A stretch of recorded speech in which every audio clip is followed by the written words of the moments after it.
नमस्कार मित्रों, अभी हाल ही में रूस बेलारूस के साथ मिलकर कम से कम 30 से 40 हज़ार सैनिकों के साथ मिलकर एक बहुत ही बड़ा सैन्य अभ्यास कर रहा है।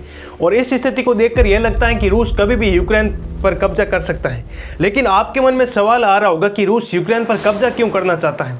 आपको मैं पहले बता देता हूँ, ये पहले और दूसरे चैप्टर में मैंने अच्छी तरीके से समझाया है कि रूस क्यों हर बार युद्ध में जीत जाता है, कैसे ये नाटो है अपनी गैंग को आगे बढ़ा रहा है, कैसे अमेरिका अपनी शक्ति को आगे बढ़ा रहा है। इसमें रूस को क्या दिक्कत हो रही है भाई? अगर अमेरिका अपनी शक्ति बढ़ा रहा है तो रूस को क्या दिक्कत है? कैसे रूस ने नाटो के खिलाफ एक बहुत ही बड़ी गैंग बनाई थी, वार्सो पैक्ट। ये मैंने चैप्टर फर्स्ट और चैप्टर सेकेंड में अच्छी तरीके से बताया है। अब जहाँ पर मैंने चैप्टर सेकेंड में अपनी बात को ख़त्म की थी, वहीं से इस बात को शुरू करते हैं। रूस को इसमें एक बात पर डर है। रूस चाहता है कि नाटो की गैंग यूक्रेन से काफ़ी दूर रहे। जैसे कि मैं आपको एक एग्जांपल के साथ समझाता हूँ। यूक्रेन और मॉस्को के बीच में दूरी है 500 किलोमीटर, 500 किलोमीटर की दूरी है। अगर कोई भी फॉर्च्यूनर लेकर जाए तो यूक्रेन से मॉस्को 2 या 3 घंटे में आराम से पहुँच जाएगा। तो रशिया एक मुद्दे पर यह चाहता है कि रशिया के पास जितना ज़्यादा कवर एरिया होगा उतना ही रशिया को फ़ायदा होगा। और जब नाटो शुरू हुआ था ना, तब नाटो के पास सिर्फ 12 मेंबर थे। लेकिन रशिया ने नाटो से एक वादा मांगा कि तुम्हारी इस गैंग को ईस्ट की तरफ मत लाना, तुम्हारी इस गैंग को रशिया की तरफ मत लाना, इसे वहीं पर रखना। तो ठीक है, नाटो ने भी कह दिया हमें वहाँ पर आकर क्या करना है, हम वहीं पर ठीक है। लेकिन 1999 के अंदर नाटो ने अपने इस प्रॉमिस को ब्रेक कर दिया। नाटो ने अपने इस प्रॉमिस को तोड़ दिया और उसने बहुत सारे देशों को मेंबरशिप दे दी, जैसे कि पोलैंड, हंगरी और चेक रिपब्लिक। ऑब्वियसली पोलैंड की सीमा रशिया की बॉर्डर के साथ मैच नहीं करती है, हंगरी की सीमा रशिया की बॉर्डर के साथ मैच नहीं करती है, नहीं चेक रिपब्लिक की रशिया के साथ बॉर्डर मैच करती है। लेकिन रशिया को इसमें एक बात का डर था कि बॉर्डर मैच करे ना करे, लेकिन ये नाटो है, इन देशों में नहीं आने चाहिए। कहने का मतलब यह है कि नाटो रशिया के आसपास भटकनी नहीं चाहिए। फिर 2004 के अंदर रशिया को एक बहुत ही बड़ा झटका लगा, क्योंकि 2004 में एस्टोनिया, लताविया और लिथुआनिया, इन देशों ने नाटो की मेंबरशिप ले ली। रशिया को बहुत ही बड़ा झटका लगा। फिर रशिया ने कहा कि ऐसे तो मामला बैठेगा नहीं, अब तो ये पानी है वो सर के ऊपर से जा रहा है। तो रशिया ने नाटो से कहा, ओए नाटो, यहाँ से भाग, पहली फुर्सत में निकल। और मज़े की बात यह है दोस्तों कि सेंट पीटर्सबर्ग और जो एस्टोनिया है, इसके बीच में दूरी करीब 160 किलोमीटर होगी। अगर कभी युद्ध हो तो 160 किलोमीटर आराम से, मतलब जो कोई भी दुश्मन सेना है वो आराम से इस जो सेंट पीटर्सबर्ग है इस पर कब्जा कर सकती है। और आपको मैं बता देता हूँ कि सेंट पीटर्सबर्ग मॉस्को के बाद में सबसे ज़्यादा पॉपुलेटेड एरिया है, सबसे ज़्यादा लोग यहाँ पर रहते हैं।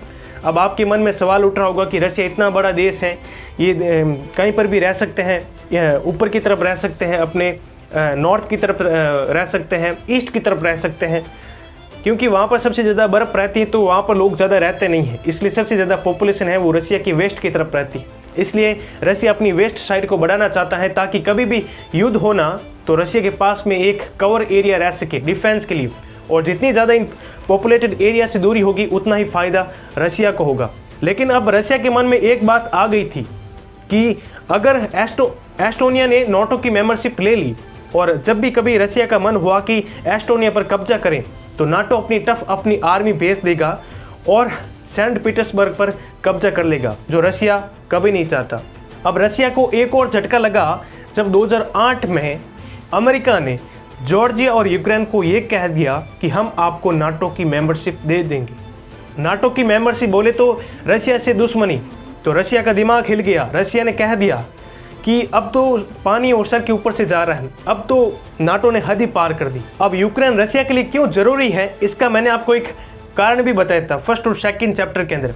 इसका बेसिकली क्या है कि रशिया और यूक्रेन में एक ही लैंग्वेज बोली जाती है, एक इनका धर्म है, एक इनकी संस्कृति है। और ऊपर से जो यूक्रेन और मॉस्को के बीच में दूरी है 500 किलोमीटर, बहुत ही कम डिस्टेंस है। लेकिन रशिया चाहता है कि इनके पास जितना ज़्यादा कवर एरिया होगा उतना ही रशिया को फ़ायदा होगा। ये मैंने आपको पहले ही बता दिया है। और अब दूसरी बात यह है दोस्तों कि रशिया पूरे के पूरे यूरोप को 40% गैस की सप्लाई देता है। और मेजॉरिटी ऑफ जो गैस सप्लाई है, जो एक सप्लाई चेन है गैस की, वो जाती है यूक्रेन से। और सपोज मान लो कि यूक्रेन ने नाटो की मेंबरशिप ले ली, यूक्रेन नाटो से प्रभावित हो गया और अब नाटो ने रशिया को कह दिया कि आपकी सप्लाई चेन को बंद करो, इसको पूरा ही स्टॉप कर दो, तो रशिया को स्टॉप करना पड़ेगा, क्योंकि यूक्रेन के पास आ गया है नाटो बोले तो पूरा अमेरिका साथ है, अमेरिका साथ है बोले तो जितने भी यूरोप के देश हैं वो सभी के सभी नाटो के साथ है। अब दूसरा, अगर रशिया बंद नहीं करे इस गैस सप्लाई को तो क्या करेगा, हमला करेगा बोले तो यूक्रेन पर हमला किया, बोले पूरी नाटो पर हमला किया, बोले तो जितने भी नाटो में जो देश जुड़े हुए हैं उन पर हमला किया, जो रशिया ये कब नहीं चाहता। और तीसरा मुद्दा, रशिया का ट्रेड करने का एक ही मार्ग है, रशिया का एक ही व्यापारिक मार्ग है, वो है ब्लैक सी से टर्की से मैरिटोरियन सी से सुएज कैनाल और सुएज कैनाल से नॉर्थ अटलांटिक ओशियन। और अगर यूक्रेन ने रशिया की इस ब्लैक सी को ही बंद कर दिया तो रशिया ट्रेड कहां से करेगा।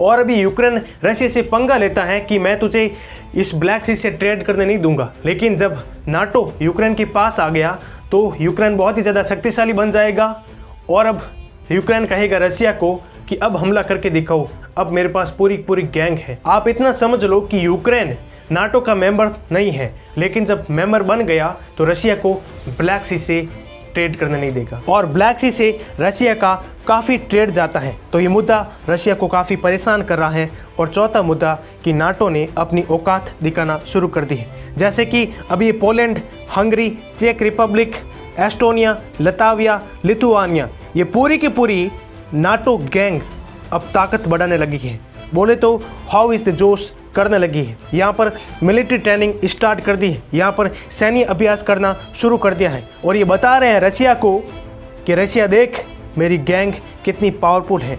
और अब रशिया को और डर लगने लगा है कि ये पावर बताते बताते कहीं हम पर भी हमला ना कर दें। वैसे 2014 में बहुत ही खतरनाक बात हुई जब रशिया ने क्रीमिया पर कब्जा कर लिया, तो इस कब्जे से यूक्रेन आग बबूला हो गया और यूक्रेन ने 2014 में फैसला किया कि वो EU का मेंबर बनेगा। EU बोले तो यूरोपियन यूनियन, जिसमें सभी को समान अधिकार दे रखे हैं, जिसमें सभी एक ही बिजनेस करते हैं। लेकिन रशिया ये नहीं चाहता था कि यूक्रेन EU का मेंबर बने।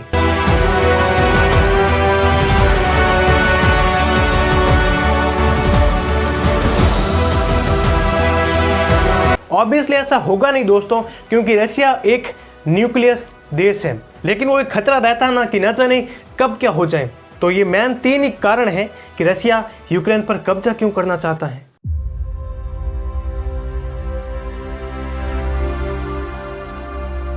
लेकिन यूक्रेन चाहता था EU का हिस्सा बनना। यूक्रेन के मेजॉरिटी ऑफ पीपल, यूक्रेन की जो जनसंख्या, यूक्रेन के लोग चाहते थे कि यूक्रेन EU का मेंबर बने, बोले तो यूरोपियन यूनियन का हिस्सा बने। और मैं अब आपको एक बहुत ही शानदार चीज़ बताने वाला हूँ। यूरोपियन यूनियन का हिस्सा बनने के लिए आपको कुछ गाइडलाइन को फॉलो करना पड़ता है कि हम ह्यूमन राइट्स का प्रोटेक्शन करते हैं, हम सभी को समान अधिकार देते हैं। ये सब कुछ क्लियर हो गया था, ये सब कुछ वेरीफाई हो गया था, सब डॉक्यूमेंट रेडी थे। अब यूक्रेन EU का हिस्सा बनने वाला था, लेकिन रशिया ने यूक्रेन को एक लालच भी दिया और डर भी एक दिखाया कि रशिया ने यूक्रेन को कहा कि यूक्रेन प्लीज मत जाओ, हम आपको बहुत सारा लोन दे देंगे, हम आपको बहुत सारा पैसा दे देंगे, हम आपको गैस पाइपलाइन देंगे, प्लीज यूरोपियन यूनियन का हिस्सा मत बनो। तो यूक्रेन ने भी सोचा कि अभी हम नाटो की मेंबर है नहीं, अभी हम नाटो का हिस्सा है नहीं, तो इस मुद्दे को ही छोड़ देते हैं, क्या फ़ायदा इस यूरोपियन यूनियन से बनने का जब रशिया से ही दुश्मनी हो। तो फाइनली यूक्रेन ने मना कर दिया कि हम EU का मेंबर नहीं बनेंगे। लेकिन अब यूक्रेन के लोगों को मज़ा नहीं आया, यूक्रेन के लोगों ने प्रोटेस्ट करना शुरू कर दिया और अंत में राष्ट्रपति को झुकना ही पड़ा यूक्रेन के।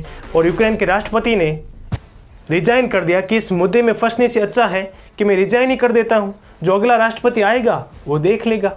और फिर बाद में यूक्रेन में एक नया राष्ट्रपति आया और उसने लोगों को ये विश्वास दिलाया कि हम EU का मेंबर बनेंगे। लेकिन रशिया को ये पसंद नहीं आया। रशिया ने कहा कि हमने इतनी मातापच्ची की, हमने यूक्रेन को इतना लालच दिया, हमने यूक्रेन को इतना डर दिखाया और फिर भी साला ये EU का मेंबर बनना चाहता है। तो रशिया ने सोचा कि यूक्रेन मुझे ट्रेड करने नहीं देगा, क्योंकि यूक्रेन जब रशिया को निकलने के लिए जगह ही नहीं दे रहा है तो ट्रेड करने कहाँ देगा। तो फिर रशिया ने 2014 में आओ देखा ना ताओ सीधा क्रीमिया पर कब्जा कर लिया। अब आज के लिए इतना ही, अगली कहानी को हम अगले चैप्टर में कवर करने की कोशिश करेंगे। उम्मीद करता हूँ आपको हमारे तीनों के तीनों चैप्टर काफ़ी पसंद आ रहे हैं। इसमें अगर आपने फर्स्ट और सेकंड चैप्टर को मिस किया तो आप तीसरे चैप्टर को ज़्यादा समझ नहीं पाओगे। अगर आपने फर्स्ट चैप्टर को मिस किया है तो आप सेकंड चैप्टर को समझ नहीं पाओगे।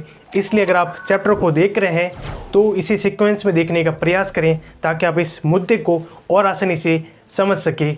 आगे बात करेंगे हम अगले चैप्टर में हम अपनी कहानी को पूरा करने का प्रयास करेंगे। उम्मीद करता हूँ आपको हमारे एपिसोड काफ़ी पसंद आ रहे हैं। हमारे चैनल को सब्सक्राइब जरूर कर लेना ऐसे हिस्ट्री पर वीडियो देखने के लिए, किसी भी मुद्दे पर डिटेल डिस्कशन वीडियो देखने के लिए। बहुत बहुत धन्यवाद।